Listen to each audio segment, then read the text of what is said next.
Bonjour à toutes, bonjour à tous. Nous allons changer de chapitre. Nous allons sur un chapitre qui va bien nous occuper, qui est un chapitre, je pense, fondamental lorsqu'on s'intéresse à l'analyse financière. On va aborder un chapitre portant sur le tableau de flux de trésorerie. Alors, vaste ensemble à aborder.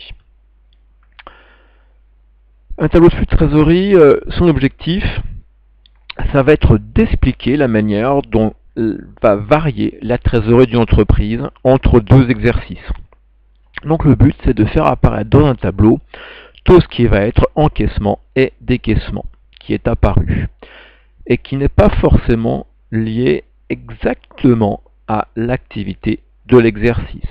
On retrouvera ça dans une petite vidéo suivante, mais vous pouvez très bien encaisser durant l'année 2021 quelque chose qui a été généré en 2020. Par exemple, en N+1, je peux très bien encaisser une partie du chiffre d'affaires qui avait été réalisé en décembre de l'année N. Comme je peux très bien régler des achats de décembre N, pour moi, début N+1. Donc, les notions d'encaissement et de décaissement, on les verra dans une petite diapo, on les reverra plus tard. Ce tableau de flux de trésorerie permet pour le coup vraiment de faire un diagnostic sur la situation d'une entreprise. Et ça va compléter toutes nos autres approches. Parce que quand on a regardé par exemple le bilan financier, on a vu effectivement qu'il y avait des notions de liquidité, solvabilité, ok. Quand on a regardé le bilan fonctionnel, on a vu qu'on avait une trésorerie nette qui semblait être positive, éventuellement négative, qui avait peut-être évolué d'une année sur l'autre. Là, le but, c'est de regarder exactement tout ce qui va faire augmenter ou diminuer notre trésorerie. Mais en allant vraiment regarder. L'avantage de ce tableau de flux de trésorerie, c'est qu'on est alors sur une approche dynamique et non plus statique, comme l'on rencontre classiquement dans l'établissement des bilans, par exemple fonctionnels et encore plus financiers. Et surtout, on va avoir des choix stratégiques qui apparaissent dans ce tableau.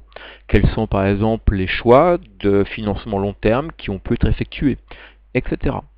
Et puis les conséquences que ces choix peuvent avoir pour non seulement le présent, mais aussi l'avenir de l'entreprise. Finalement, les marges de manœuvre de celle-ci. Ces flux de tableaux de trésorerie, c'est comme les tableaux de financement d'ailleurs, des tableaux qui peuvent être établis a posteriori, à la fin de l'exercice. Là, on a effectivement concrètement non seulement les choix, mais les conséquences directement qui apparaissent, mais c'est également des outils utilisés en démarche prévisionnelle. Entre plusieurs possibilités, quelles vont être les conséquences? Donc des outils plutôt très appréciés par les partenaires d'une entreprise. Alors, on a plus particulièrement un œil sur les emplois, parce que ceux-ci vont engager l'avenir de l'entreprise. Et donc, on va voir rapidement comment les flux de celle-ci, les flux financiers, vont être impactés. Et dans ces conditions, nos tableaux de flux vont tenter de répondre à deux questions. Comment l'entreprise dégage-t-elle de la trésorerie? Est-ce que c'est son métier, par exemple l'exploitation, qui font qu'il y a des flux qui viennent peu à peu abonder dans la trésorerie? Au contraire, non. Est-ce que c'est parce que notre entreprise a vendu des équipements? Elle a vendu un terrain, elle a vendu des machines, en trésorerie, et finalement ça sauve la mise? Ou ça peut être une autre possibilité, elle utilise des ressources supplémentaires de long terme, par exemple une augmentation de capital, de nouveaux emprunts, je l'ai déjà évoqué. L'autre question, c'est que fait-elle des flux de trésorerie qui apparaissent? Qu'en fait-elle? Est-ce que l'on voit une entreprise qui, par exemple, stocke plus, donne des délais de paiement à ses clients de manière supérieure, ce qui peut être envisagé, hein.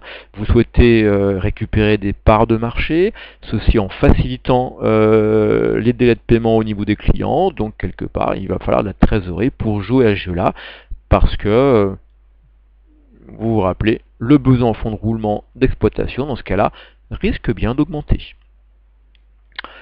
Et un certain nombre de soldes vont alors apparaître pour permettre de répondre éventuellement plusieurs points à ces deux questions essentielles.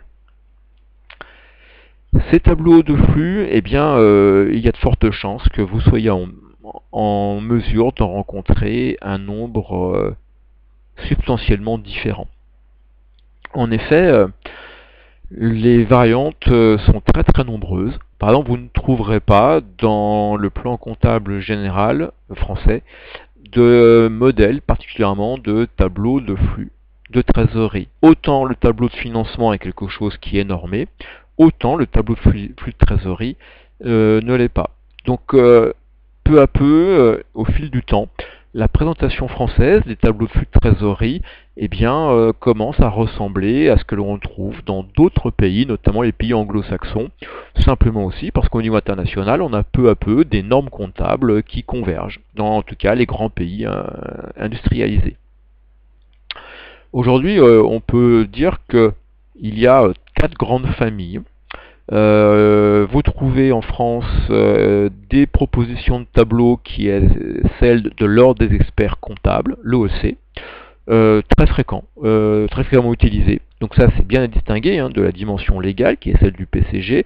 Là, c'est bien l'ordre professionnel des experts comptables qui conseille, qui propose des modèles. On a également la Banque de France qui, par le biais de sa centrale des bilans, a un tableau qui est substantiellement différent parce que les objectifs ne sont pas les mêmes que l'ordre des experts comptables. On a eu un essai, mais maintenant vous en rencontrez très très peu, d'un tableau baptisé le TPFF, le tableau pluriannuel des flux financiers, qui était bien utilisé il y a bien une vingtaine d'années, mais qui a presque disparu. Et puis un autre modèle aussi a largement été supplanté par celui de l'OEC ou celui de la Banque de France, c'est le tableau pool de fonds. Donc en synthèse, vous avez une très grande probabilité de rencontrer un tableau de flux de trésorerie hors des experts comptables, c'est celui sur lequel je vais beaucoup rester, très très proche des normes anglo-saxonnes.